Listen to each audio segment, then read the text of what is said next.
Hey guys, a lot of people have been asking about my Intex Excursion number 5. They've been emailing me a lot of questions. I like that. Keep those coming. But I decided to make a video for you guys to see exactly what you'll get if you buy this inflatable boat. So over here, this is actually the bag that the boat comes in. Pretty big bag, big duffel bag, you can see. In any case, this is the size. I'd say it probably weighs about 35-40 pounds maybe. Let me just quickly show you what you'll be getting when you get your boat. This is all your stuff. This is just the paddle. It's pretty simple, self-explanatory. I guess all you do with this, you just pop it in like this. This end goes on here.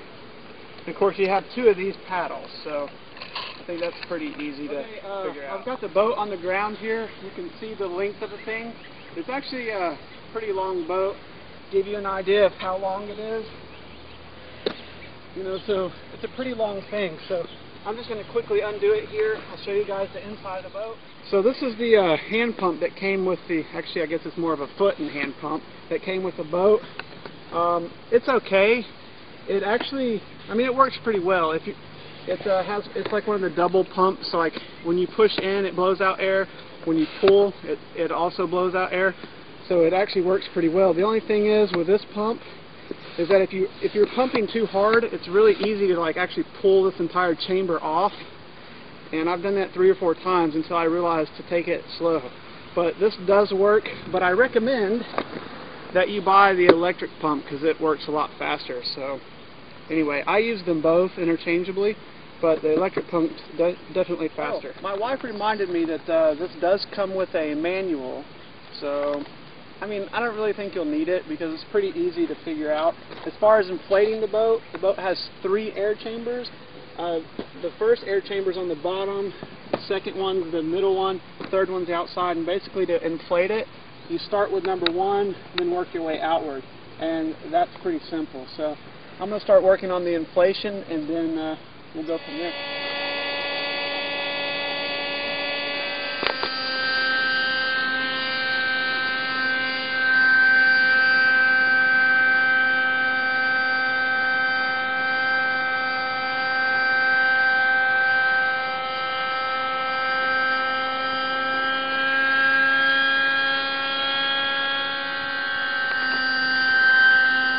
The boat inflated. I didn't go quite as stout as I would normally because actually I think it's getting ready to rain on me here. So anyway, you can see the 3 chambers are full.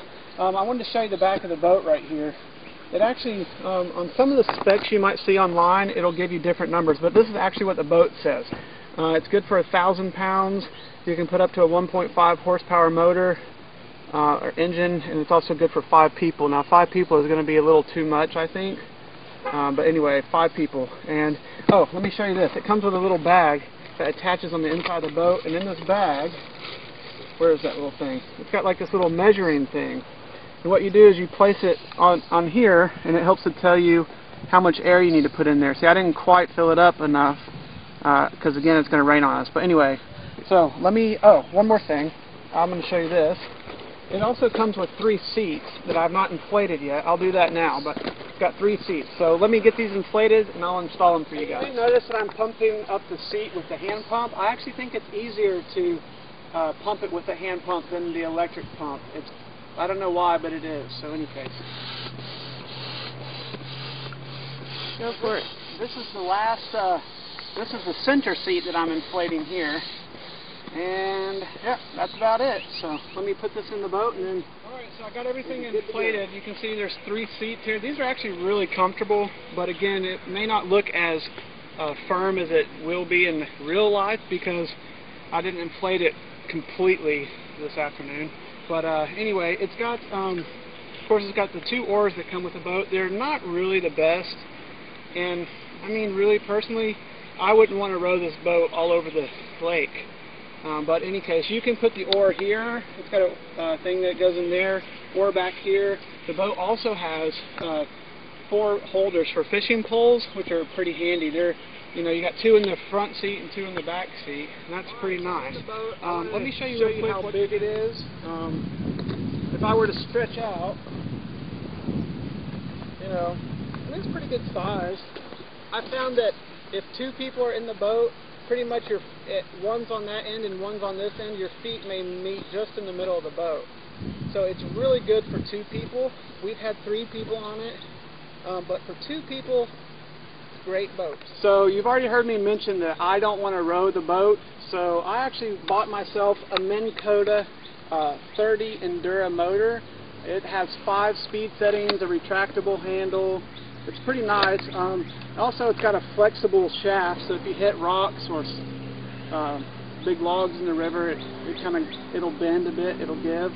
I also picked up a 125 amp hour deep cycle marine battery. I bought this at Walmart, and roughly the way this works with these motors, at least this is how it was explained to me.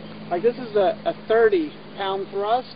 A 30 pound thrust pulls about 30 amp hours each hour on its highest setting. So if you get a 40 or a 50, it's going to pull 40 amps or 50 amps on the highest setting.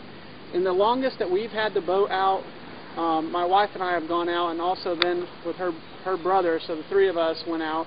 I think we were out for just over maybe 3 to 3.5 hours. That was about as long as I felt like trying on this battery. Also, you're going to need a battery charger, a speed charger or trickle charge, something to keep your battery up. And also you're going to need a motor mount. And this is really simple. Basically, because I'm not in the water, this will be on the back of your boat, and all you have to do, and the motor's really light. I mean, this just slides right on like this, and it's mounted to your boat. It's really easy. And I think, oh yeah, well, let me just show you where this goes. So follow me around to the back of the boat. And the motor mount basically hooks in the back like that, and then you can just slide your motor down. And then what I usually do with the battery, I set the battery next to me on the seat. It is a pretty heavy battery, so once again, back over this way. This battery is really heavy. What I like to do, I use a little cardboard box that I put down next to me, and then I set the battery on that because it is really heavy.